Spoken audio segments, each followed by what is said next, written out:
Hello, everybody, and welcome to Church at Home with Rachel for December 24th, Tuesday, December 24th. It is Christmas Eve. I am not going to do a gospel on the ghost style thing for today. I'll save that for tomorrow for Christmas Day. Today, I just want to talk about Christmas Eve itself and what that means to us. For lots of people, there is some sort of understanding that Christmas Eve is the time when baby Jesus was born, 2000 and however many years ago. But if we think about that, I think that's a social construct. What do you think?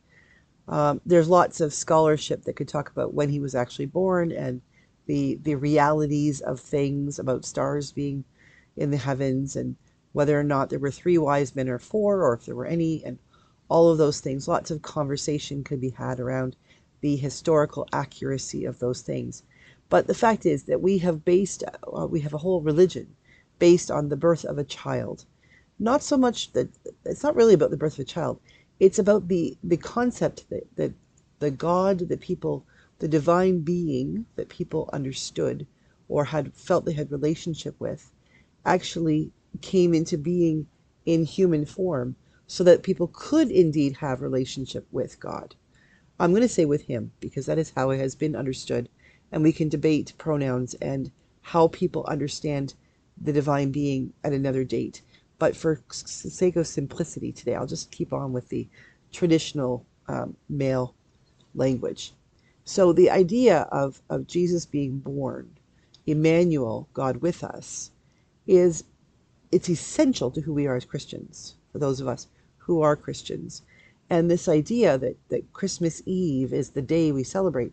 And I think that has become a social construct. And my hunch is it's probably because of holidays and people traveling and then the mixing in of Santa Claus and all of the different, this is the mishmash of what we do. Because isn't that really what religion is? Isn't it really, and please don't get angry with me for this, I am a believer. I believe in Jesus Christ. I believe that he was born fully human, fully divine.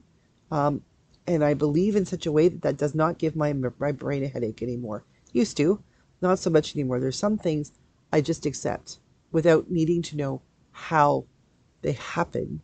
That is not my bailiwick. That is not my place that I understand things.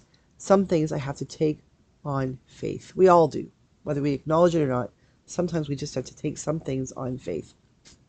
And for me, the birth of God incarnate in the form of Jesus, I take it on faith. And then that's how I choose to walk from there. The thing is, I don't believe that 2,000 plus years ago, God incarnate came into being on the eve of something that was happening. So there wasn't something that was happening. There were some things that were happening in the world, and there always are, any given day or night. And it was we just happened to have landed the celebration of the birth of Jesus on the 25th of December. Lots of really intriguing and wonderful ideas that I can totally wrap around my head around this being the shortest, the close to the shortest day of the year, and all those things, and this and the more pagan celebrations that were already in existence 2,000 years ago, and the conflation of taking what has been doing when something has been celebrated in the community, and then a new tradition comes, how easy it is to piggyback one on the other. I have no issue with that. I don't need Christmas or Easter or any of these things to be one set specific day for some specific reason, because it's not about the fact of it, it's about the faith of it. And so Christmas, I think, Christmas Day has been sort of surpassed by Christmas Eve. And my hunch, without having done any research or historical, knowing anything historically, is that that has come about because of the sense that we need to conflate Christmas with Santa Claus.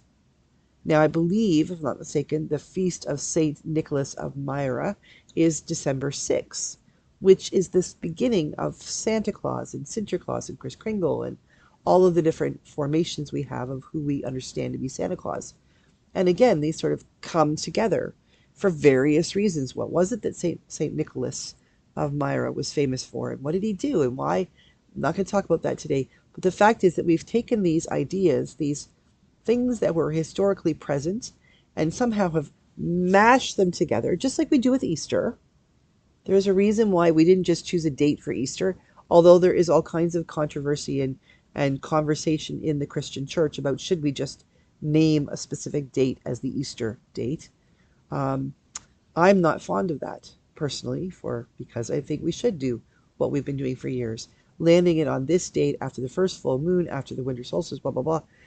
There's a reason why we have been doing it this way forever, and I think that the historical reasons build into the integration of who we are as Christians with the society that surrounded us way back when and today.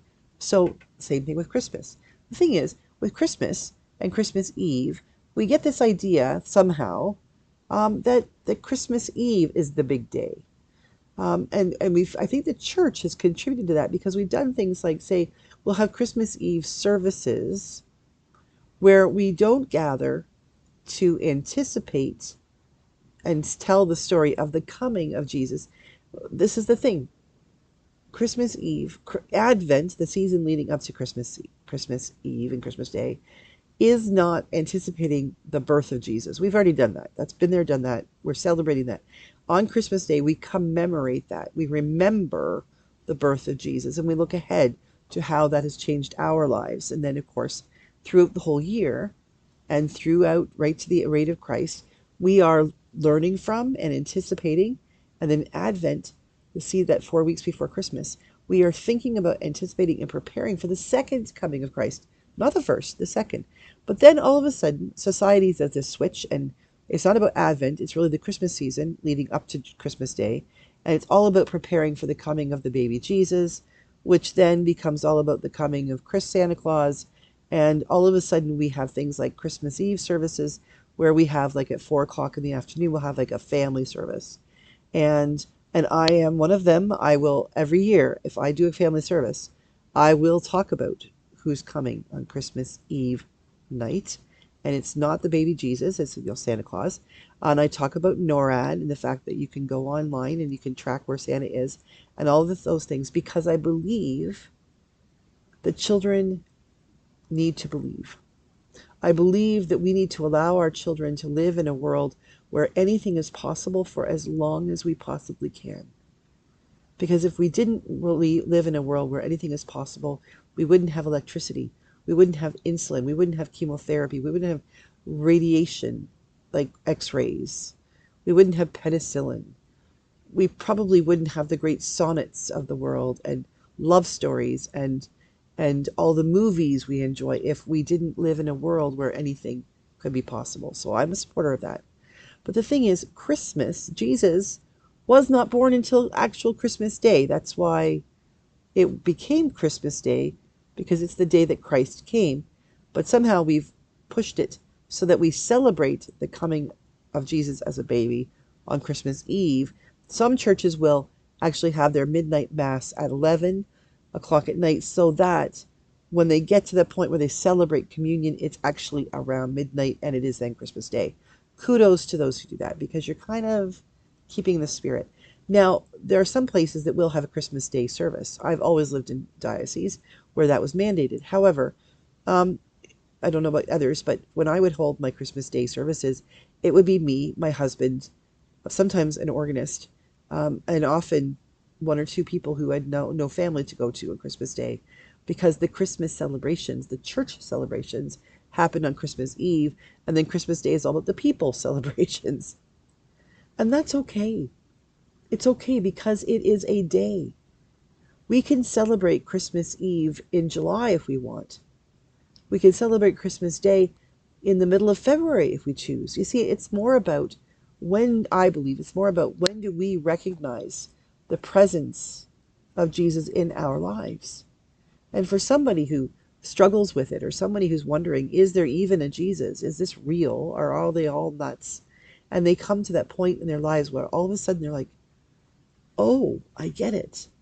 Well, guess what day it is? It's Christmas. On that day. Could be July 3rd. Could be September the 24th at 3:02 p.m. Whenever it is, that is Christmas. We should be less wrapped around the axle about the day that things are being celebrated. than we should be about what it is we're celebrating. So for all of you who are busy this day, finishing up, Christmas presents, or getting that meal ready, or maybe getting your kids all ready to go to church with grandma because it's Christmas Eve, take a deep breath and realize it's all good. However you celebrate, it's all good. And if you don't, that's okay too. This can be a very difficult day for lots and lots of people. Even when there's a lot to celebrate, there are moments in this day that will be hard. It is for me. My grandma died 37 years ago today. I believe it was 37 years ago today. And it's a tough day. There will be moments of, no, sorry, she died on Christmas Day, so tomorrow, 37 years ago tomorrow. But there will be moments tomorrow when I'll pause and think about her and remember and think about my family, and I'll probably shed a few tears. But at the same time, I will celebrate knowing that I was given the incredible Christmas gift of having her in my life for 16 years. So however you celebrate Christmas Eve, do so with all of who you are, with integrity, with honesty. And remember, it's all good. It's okay. If Christmas comes to you on a different day, there's nothing wrong with that.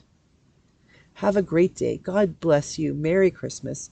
And for those of you who wish to be online tomorrow, I will have a Gospel on the Go prayer service for Christmas Day so that we can celebrate together if you wish. Now, Church at Home with Rachel is going to go on hiatus for a little bit. I'll be back on Sunday the 29th and Sunday, the first Sunday of January the 5th. And then Church at Home will be back on January the 6th, Monday the 6th. I need to take a bit of a break and have a bit of holidays and just celebrate with my husband and lay low a little bit. But God bless you and thank you for being with me through this 2024 year. Lots happened, hasn't it?